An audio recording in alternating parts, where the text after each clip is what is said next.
শেখ হাসিনা বাংলাদেশ থেকে যাওয়ার পরে আমরা অনেক ঘৃণিত নিকৃষ্ট জিনিসের সম্মুখীন হতে হচ্ছে। যেমন হচ্ছে জামাত ইসলামের মতো একটি রাষ্ট্রবিরোধী সংগঠন, তারা হচ্ছে পার্লামেন্টে যাচ্ছে। এমন একটি সংগঠন যারা হচ্ছে বাংলাদেশের বিপক্ষে অবস্থান রেখেছিল, যারা হচ্ছে আল বদর আল শামস নামের সংগঠন তৈরি করেছিল 1971 সালে, যারা হচ্ছে যুদ্ধের বিপক্ষে অবস্থান রেখেছিল, যারা হচ্ছে বাংলাদেশের গাদ্দার, যাদের হাতে এখনো বুদ্ধিজীবীদের রক্ত লেগে আছে, যারা হচ্ছে খুনি, তারা আজকে পার্লামেন্টে যাচ্ছে। তারা হচ্ছে ফুল দিতে শহীদ মিনারে যাচ্ছে। শহীদ মিনারকে আজকে অপবিত্র করা হবে।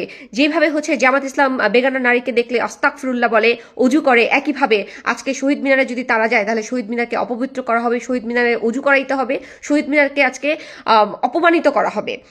আমি চাই না জামাত ইসলামের মতো একটি নিকৃষ্ট দল, যারা হচ্ছে রাজাকার, যারা হচ্ছে দেশদ্রোহী, যারা হচ্ছে যুদ্ধ অপরাধী, যারা হচ্ছে খুনি, তারা ওই শহীদ মিনারকে যে অপবিত্র করুক।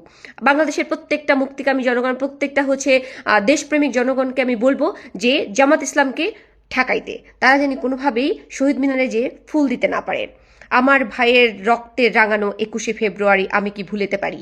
আমি ভুলিতে পারি না। হ্যাঁ, আমি যুদ্ধ দেখি নেই, আমি 52 দেখি নেই, আমি 47 দেখি নেই, আমি কিচ্ছু দেখি নেই, কিন্তু আমি সেটা ধারণ করি, আমি শুনেছি, আমি জানি, আমি পড়েছি। এই পাকিস্তানি বাহিনী, এই রাজাকার, এই জামাত ইসলাম, এরা হচ্ছে যুদ্ধ অপরাধী। এরা প্রকাশ্যে বলেছে যে আমরা যুদ্ধের বিপক্ষে অবস্থান রেখেছিলাম, আমরা যুদ্ধের পক্ষে ছিলাম না। তারা হচ্ছে পাকিস্তানের সাথে মিশে বাংলাদেশকে বাংলাদেশটাই বানাতে চায় নাই, যারা হচ্ছে বাংলাদেশকে পাকিস্তান বানাতে চাইছে, যারা হচ্ছে উর্দু ভাষাকে বলছে যে এই ভাষায় কথা বলতে হবে, নয়তো বা আমাদেরকে তারা খুন করবে, খুন করেছে।